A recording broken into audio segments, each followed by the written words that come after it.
काफ़ी देर हो चुकी थी। किताबों का ढेर मेज़ पर बिखरा हुआ था। वो झुका हुआ पढ़ रहा था, लेकिन इसकी तवज्जो बार बार भटक जाती। दरवाजे के पास से हल्की सी आहट आई। वो चौंका नहीं, जानता था ये किसकी मौजूदगी है। वो आहिस्ता कदमों से चलती इसके करीब आई, हाथ में चाय का कप लिए। चाय पियोगे? इसने नरमी से कहा। इसने नज़रें किताब से उठाकर इसके चेहरे पर जमाई। वो रोशनी की जद में थी, आंखों में एक ख़ास सी थकन, लेकिन चेहरे पर वही पुरसुकून मुस्कुराहट। आपकी चाय हो और ना पीऊँ, ये तो गुनाह हो जाएगा।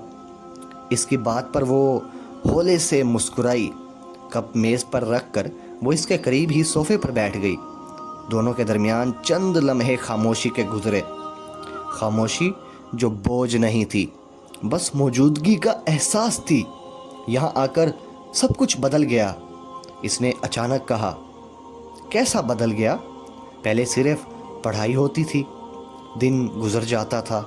अब वक्त रुक सा जाता है। जब आप करीब होती हैं। वो कुछ नहीं बोली, सिर्फ इसकी तरफ देखा। वो नज़रें चुरा गया, फिर धीरे से सर उठाया। कभी कभी आपको देखकर दिल अजीब सा धड़कता है, जैसे कुछ कहना चाहता हो पर अल्फाज कम पड़ जाते हैं। वो थोड़ा सा झुकी, जैसे कुछ सुनना चाहती हो, जैसे कोई राज लबों से गिरने वाला था। तो कह दो, इसकी आवाज़ में नरमी थी। मुझे आप अच्छी लगती हैं, बहुत, शायद इससे भी ज़्यादा। इसकी आंखें कुछ लम्हे के लिए बंद हुईं, जैसे वो खुद को संभाल रही हो। फिर आहिस्ता से बोली, तुम जानते हो ये कैसा रास्ता है? मुश्किल है पर गलत नहीं, इसने फ़ौरन जवाब दिया। वो खामोश रही, फिर धीरे से अपना हाथ इसके हाथ पर रखा। इसके लम्स में सर्द महरी नहीं, गर्मी थी, एक इकरार था जिसे अल्फाज की ज़रूरत नहीं थी। दोनों के दरमियान सांसों का शोर था और दिल की धड़कन जैसे ज़ोर से सुनाई दे रही हो। अगर मैं कहूँ कि मुझे भी वही महसूस होता है तो? वो बोली, मगर आवाज़ धीमी थी, जैसे ख्वाब में।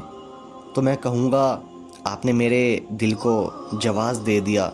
इसने आहिस्ता से इसका हाथ थामा। उंगलियों की गिरफ्त में नरमी थी, लेकिन इरादा मजबूत। वो एक पल को बहुत करीब आ गया। सांसों की महक अब बहुत वाज़ेह थी। इसने नज़रें नीचे की, पर खुद को हटाया नहीं। मैं यहाँ सिर्फ पढ़ने नहीं आया था। शायद किस्मत ने मुझे आप तक भेज दिया।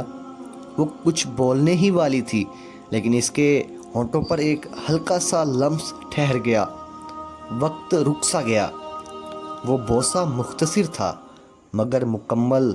ना बेअदबी थी, ना जल्दबाजी, सिर्फ एहसास था, दरीना, गहरा, खामोशी से तस्लीम किया गया जज्बा। वो अलग हुआ और इसके चेहरे पर देखने लगा। वो खामोश थी, पर आंखों में कुछ वाज़ेह था। वो इनकार नहीं था। ये एक आगाज़ है अली, इसने धीरे से कहा, और मैं चाहता हूँ कि ये इख्तिताम तक जाए। हर दिन, हर रात आपके साथ। वो मुस्कुराई, आंखों में नमी थी, मगर दिल में रोशनी। खामोशी से इसने अपना सर इसके कंधे से लगा दिया, और रात चुपचाप इनकी सांसों के बीच गुजरने लगी। रात गहरी हो चुकी थी, मगर नींद दोनों की आंखों से कोसों दूर थी। कमरे में हल्की मध्यम रोशनी जल रही थी, खिड़की से चांदनी उतर रही थी, जैसे खामोश गवाह बनकर सब कुछ देख रही हो। वो दोनों एक साथ बैठे थे, करीब, बहुत करीब। दरमियान में ना कोई फासला बचा था, ना झिझक। आपका हाथ पकड़कर ऐसा लगता है जैसे ज़िंदगी थम गई हो, अली ने आहिस्ता से कहा।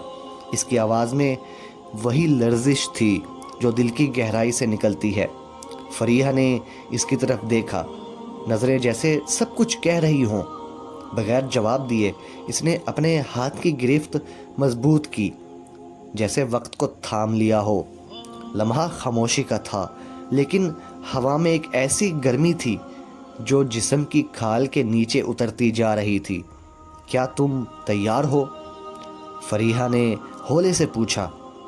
इसकी आवाज़ में नरमी भी थी और एक अनजानी कपकपाहट भी। अली ने اسبات میں سر ہلایا۔